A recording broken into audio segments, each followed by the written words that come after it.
All right, A-Team. Make this video, try to be short. And forgive me, I don't always, I pay attention, but I don't remember the names of who I talked to about. One of the posts yesterday was about motivation. And one of the things, this is something Jennifer and I have talked about extensively, and she's covered, in interviews and stuff like that. And I think, like, when I'm hungry, that motivates me to eat. And I'm oversimplifying here, but I wanted to expound on what I said. You're not always going to be motivated. So motivation can sometimes be kind of a dangerous word to use because it's tied in with a feeling. And I'm going to tell you, in string sports, feelings don't matter. If you don't feel good, it doesn't matter, because strength is a very demanding, what's a good word, mistress, or whatever you find the appropriate term. It requires attention, and it requires attention all the time. And what it comes down to is not how motivated you are, but how committed you are. Because when things are going well, I've had that conversation with some of you about ebb and flow.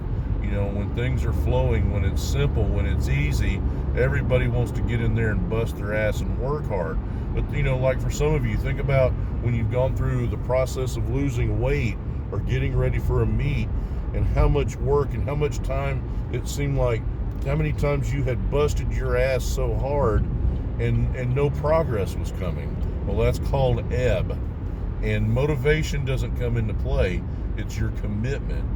And commitment will carry you through when you wake up and you feel like shit and you don't want to go to the gym. Or like I said, some dude has got to train for a meet, and he somehow has managed to piss his wife off, and he had a bologna sandwich, and he's got to squat 700 pounds. Well, that blows. That's hard. It's hard to get yourself motivated for that. But if you're committed to the process, then it doesn't matter if you only had 3 hours of sleep. And I mean, there's stories that I could tell you. And the reason why, one, is I don't want to be any more long-winded than I already have been. But there are things that I did that worked for me that I would never tell somebody to do. But I was going to do it. I knew if I was ever going to become a world champion in powerlifting, if I was ever going to bench 700 pounds or deadlift 700 pounds or break 1,000 in the squat or whatever the case may be, that motivation wasn't going to come into play. I had to be committed to the process. And when I decided I was going to squat 1,000 pounds was before I had ever squatted 800 pounds. So I knew that I was going to have to commit to a process. What are the things that I was going to have to do to train to get an official 800-pound squat? And once I got to that point, did I need to do more? Is there any auto regulation? What are things that, besides just addressing my weaknesses, what are things that I need to do that's going to get me to 850 and from there to 900 pounds? And, we're talking, a period of, I squatted high sevens in 2003. I think it was 2005 when I broke 900 pounds officially for the first time. And then it took me, that was 2005, it was 2011 before I broke a grand. I had squatted 970 in a meet in 2009. So you see the commitment of time and effort, and there were times where it was like, man, this is just not going to happen. This is, where you're squatting 800 and 900 pounds, for doubles week after week, and I'm only using myself as an example because I can speak about it because I lived it. And I'm going to tell you, I also trained at 5 o'clock in the morning. So a lot of times, like, using the squat as an example, I have 3 monoliths in my gym. And back then, I was using multiply gear and using the monoliths. So I had a monolift that I had a bar set up, a 55-pound bar, and then I had another monolift that I had a plate already set on. And then I had the third monolift that had the one that I trained out of that had a bar with a pair of hundreds on it.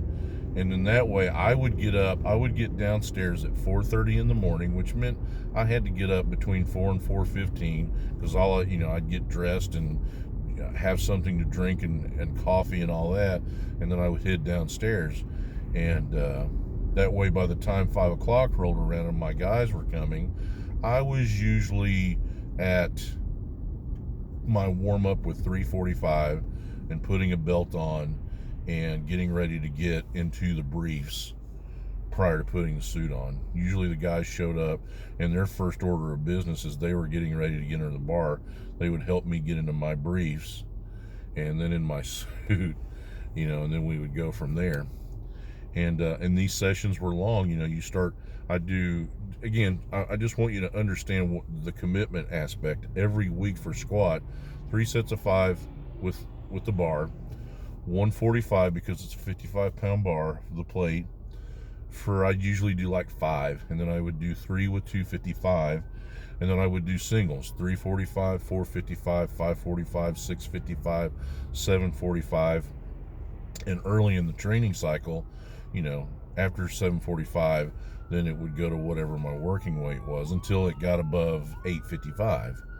And even if we're going fairly quickly, that just takes time. And you gotta be able to get yourself prepared for that mentally, and that is the commitment aspect that I'm talking about, and that motivation. When it's 4:30 in the morning and you're got a sip of coffee on your stomach and you've got 925 pounds for 3 sets of 2 staring you in the face, being motivated no longer comes into play. So that's the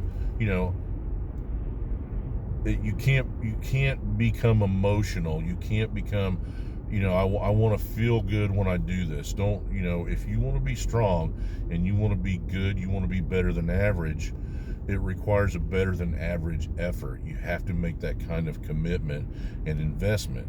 And so those are the things that I want you to think about.